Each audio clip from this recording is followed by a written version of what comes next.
Good morning. He just made me tired talking about me. One of the things that also made this challenge, as Josh has been saying, it's not a problem, it's a challenge, is that TAF also has a talented bunch of researchers and folks who value education work with me. And I did come from a traditional leadership style. It was very difficult for me to keep making the transition from traditional leadership to the small schools because I'm not from the small schools community. But it was something that I had always wanted to do, was to be able to have those deep relationships with my students and then help my teachers establish those relationships to inspire the kids to do more and to be more. There is a challenge in traditional education versus what TAF wants me to do, which is I argue with Trish and I argue with Zithri all the time. And they say, we're not going to do it that way. And so it's a good conversation. When I say argue, it's a constant learning. And I think that's one of the things that has been very valuable for me, is that the constant learning around project-based learning, what that means to kids, how to move them, looking at how to make sure that those tasks are more valuable for the kids, and you put that rigor and you put that relationship in there. And then also having a team of teachers who are dedicated. You know, when you're in a small school, the teachers have to do more.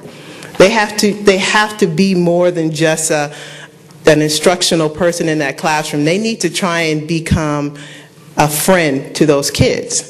And then also the support that the foundation gives me with, I have two exceptional women that work with me, Robin Valoria, who is a staff member with the foundation, and then Nicole Russell, who is an instructional coach. And with the three of us, when you're in a small school, you have to make sure that the team that you have around you is a strong team. And so that has been very valuable for me to be able to do this work, to make this walk for these kids. The other thing that has been kind of a challenge is Trish and Zithri and the whole educational team did so much work around research. And the one thing about opening a school is it's going to take a little time. And so, trying to put those pieces together, it takes more than a year to do.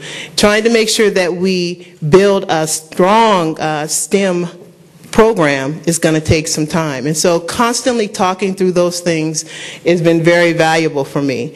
Now, I wanted to let you know a little bit about how the school culture was created, because it is driven by the kids. And I always tease them about this because they think they can tell me what to do. And the students created the school norms. They created how they wanted to function in the community. They also created how they wanted the teachers to function. And they said one thing that was very powerful for me, which was that they wanted every teacher to come to that building ready to teach them every single day. Now, the issue with that is that when they felt the teacher wasn't prepared, they came to see me. And so I had to have an answer for them, an action for them, to show them that when you put something down on paper, you have to stand by it. And so that was really strong. That was a really strong message from the students, that this matters to them and that this is their school. And so, but the thing about being their school is that they also think that they can adjust their rules too. So I'm looking at these guys right here because they are the leaders of the school. And the dress code for high schoolers, and I think you all remember Trish mentioning that they like the fluff, they like all those things. And a dress code for young men and young women in high school is something that they fought all the time. But I think that they've come to really appreciate carrying themselves in a professional manner. Now, the challenges that we have next is just to keep growing and strengthening. I know that Zithri mentioned didn't have a planning year or anything like that, but that's gone now. That time has passed, and it's time to make sure that the kids have everything that they need. You know, you can't have the excuses, because when you have the excuses play out in how our kids don't get what they need academically. And for me, there can't be any excuses with my kids. So the challenge is strengthening that program.